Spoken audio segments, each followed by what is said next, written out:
বিশ্বনবীকে প্রথম যে প্রশিক্ষণ আল্লাহ দিলেন সেটা হচ্ছে তাহাজ্জুদের সালাতের প্রশিক্ষণ। কিসের? রব্বুল আলামিন বললেন, ইয়া আইয়ুহাল মুযাম্মিলু কুমিল লাইলা ইল্লা কলিলা। ও নবী, রাত্রি বেলায় দাঁড়ান, পুরো রাত ব্যাপী তাহাজ্জুদ পড়েন। নিসফাহু, রাতের অর্ধেক সময় তাহাজ্জুদ পড়েন।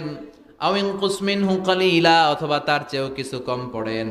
আও জিদা আলাইহি, অথবা তার চাইতেও বেশি পড়েন। ও নবী, রাত্রিবেলা দাঁড়িয়ে তাহাজ্জুদের সালাত পড়েন। কিসের সালাত?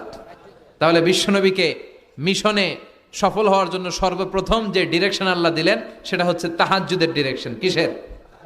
এই তাহাজ্জুদের সালাত আদায় করলে সম্মান বাড়িয়ে দেয় কে? ঘুমের আরবিতে কিছু নাম আছে। ঘুমের একটা নাম হচ্ছে নুআস।